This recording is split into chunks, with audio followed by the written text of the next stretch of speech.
Assalamualaikum warahmatullahi wabarakatuh. Perkenalkan, nama saya Mary Sudiawati dari Prodi Teknik Informatika semester 6 Universitas Islam Al-Ihya Kuningan. Di sini saya akan menjelaskan materi dari mata kuliah konsep data mining tentang clustering. Definisi clustering atau clusterisasi adalah metode penganalisaan data yang sering dimasukkan sebagai salah satu metode data mining yang tujuannya adalah untuk mengelompokkan data dengan karakteristik yang sama ke suatu wilayah yang sama dan data dengan karakteristik yang berbeda ke wilayah yang lain. Clustering adalah proses pengelompokan data ke dalam beberapa klaster sehingga data-data di suatu klaster memiliki kemiripan maksimum. Hal ini nantinya juga akan membuat data antar klaster yang berbeda memiliki kemiripan yang minimum. Ada beberapa pendekatan yang digunakan dalam mengembangkan metode clustering. Dua pendekatan utama adalah clustering dengan pendekatan partisi atau clustering dengan pendekatan hierarki. Clustering dengan pendekatan partisi atau sering disebut dengan partition-based clustering mengelompokkan data dengan memilah-milah data yang dianalisa ke dalam klaster-klaster yang ada. Clustering dengan pendekatan hierarki atau sering disebut dengan hierarchical clustering mengelompokkan data dengan membuat suatu hierarki berupa dendrogram di mana data yang mirip akan ditempatkan pada hierarki yang berdekatan dan yang tidak pada hierarki yang berjauhan. Di samping kedua pendekatan tersebut ada juga clustering dengan pendekatan automatic mapping atau self-organizing map. Pada clustering berbeda dengan klasifikasi. Clustering termasuk unsupervised method tidak satupun yang digunakan untuk proses pembelajaran atau tidak ada label. Syarat clustering yaitu skalabilitas. Suatu metode clustering harus mampu menangani data dalam jumlah yang besar. Saat ini data dalam jumlah besar sudah sangat umum digunakan dalam berbagai bidang, misalnya suatu database. Tidak hanya berisi ratusan objek, suatu database dengan ukuran besar bahkan berisi lebih dari jutaan objek. Kemudian kemampuan analisa beragam bentuk data. Algoritma clusterisasi harus mampu diimplementasikan pada berbagai macam bentuk data seperti data nominal, ordinal, maupun gabungannya. Kemudian menemukan klaster dengan bentuk yang tidak terduga. Banyak algoritma clustering yang menggunakan metode Euclidean atau Manhattan yang hasilnya berbentuk bulat. Padahal hasil clustering dapat berbentuk aneh dan tidak sama antara satu dengan yang lain. Jadi, dibutuhkan kemampuan untuk menganalisa cluster dengan bentuk apapun pada suatu algoritma clustering. Selanjutnya ada kemampuan untuk dapat menangani noise. Data tidak selalu dalam keadaan baik. Ada kalanya terdapat data yang rusak, tidak dimengerti atau hilang. Karena sistem inilah suatu algoritma clustering dituntut untuk mampu menangani data yang rusak. Kemudian sensitivitas terhadap perubahan input. Perubahan atau penambahan data pada input dapat menyebabkan terjadi perubahan pada klaster yang telah ada, bahkan bisa menyebabkan perubahan yang mencolok apabila menggunakan algoritma clustering yang memiliki tingkat sensitivitas rendah. Kemudian mampu melakukan clustering untuk data dimensi tinggi.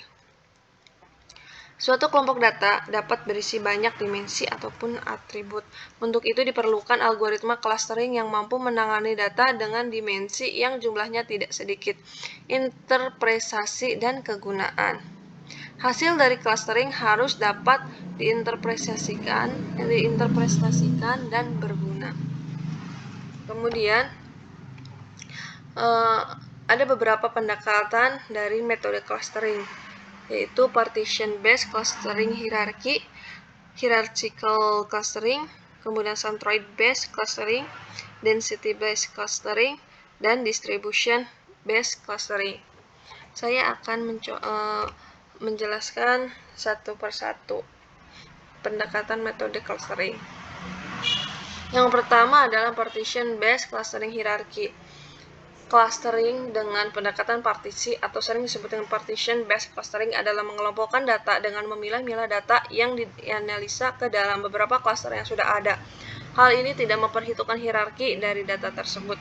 Pada metode partial clustering, setiap cluster memiliki titik pusat atau centroid, dan secara umum metode ini memiliki fungsi tujuan yang meminimumkan jarak atau dissimilarity dari seluruh data ke pusat cluster masing-masing.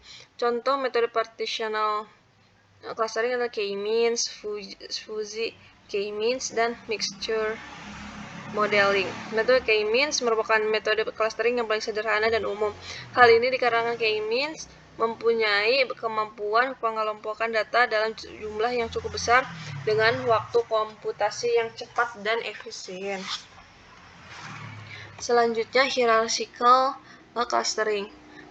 Clustering dengan pendekatan hierarki atau sering disebut dengan hierarchical clustering mengelompokkan data dengan membuat suatu hierarki berupa dendrogram di mana data yang mirip akan ditempatkan pada hierarki yang berdekatan dan yang tidak pada hierarki yang berjauhan. Pada hierarchical clustering, data dikelompokkan melalui suatu bagan yang berupa hierarki di mana terdapat penggabungan dua grup yang terdekat di setiap iterasinya ataupun pembagian dari seluruh set data ke dalam cluster. Implementasi dari tipe ini mirip dengan centroid-based clustering yang pada dasarnya mendefinisikan cluster berdasarkan jarak terdekat antara data poin. Nantinya, metode bekerja pada pemahaman bahwa data poin yang lebih dekat akan memiliki perilaku yang sama dibandingkan dengan data poin yang lebih jauh. Pengelompokan data poin akan direpresentasikan dengan menggunakan dendrogram. Terdapat beberapa jenis hubungan dendrogram. Single linkage. Pada single linkage, jarak antara dua cluster adalah jarak terpendek antara data poin di dua cluster tersebut. Complete linkage.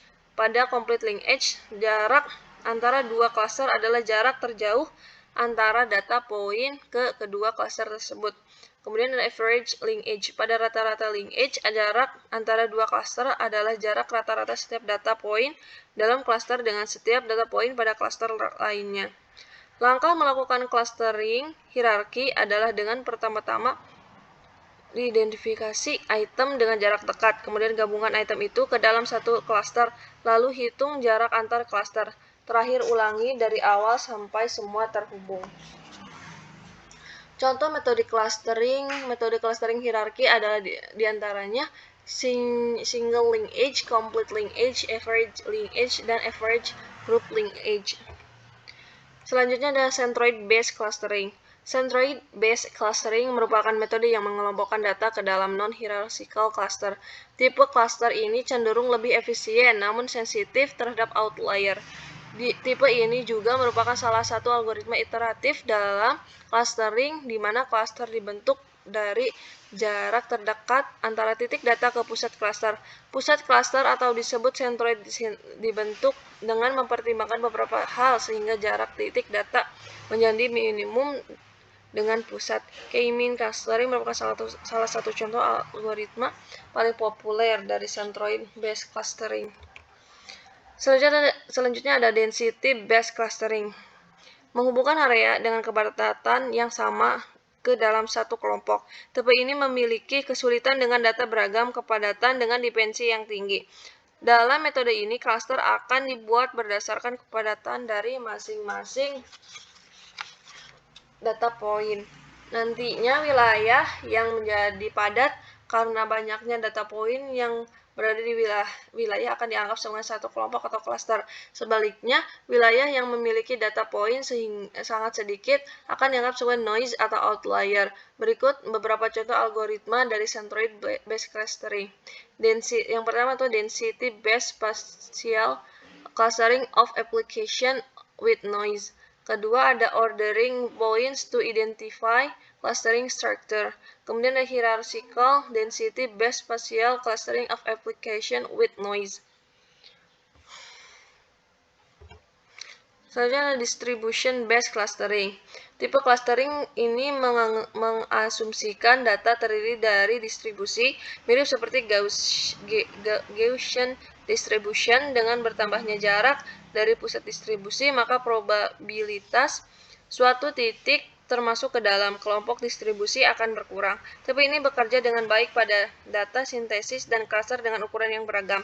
Expectation maximization merupakan salah satu algoritma yang mengimplementasikan distribution based clustering.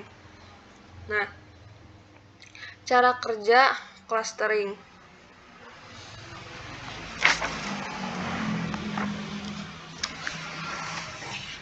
Yaitu menentukan nilai dari cluster K-means, kemudian nilai dari cluster K itu sembarang bisa angka berapapun. Kemudian menempatkan data point ke setiap cluster yang ada.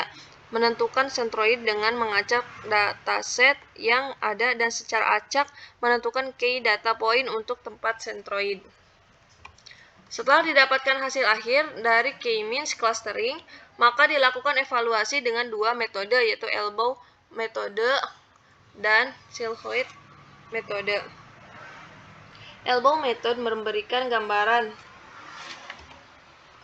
tentang berapa jumlah K cluster yang baik dengan berdasarkan pada jumlah jarak kuadrat atau SSE antara data point dengan centroid cluster yang ditetapkan. Dinamakan elbow method karena grafik yang dibuat membentuk sebuah siku manusia. Nantinya lakukan siku pada grafik menunjukkan berapa banyak cluster untuk menerapkan K-means clustering yang optimal. Selanjutnya, silhouette method memiliki fungsi yang sama dengan elbow method, yaitu untuk mencari banyaknya cluster agar implementasi dari K-means clustering menjadi optimal. Bedanya hanya di tahap pengerjaan. Metode ini melakukan komputasi terhadap koefisien silhouette dari setiap data point untuk mengukur seberapa mirip sebuah point dengan cluster miliknya sendiri. Nilai dari silhouette berkisar antara 1 hingga min 1, di mana semakin tinggi nilai, maka mengindikasikan objek tersebut semakin cocok dengan cluster miliknya sendiri dan tidak cocok dengan cluster lainnya.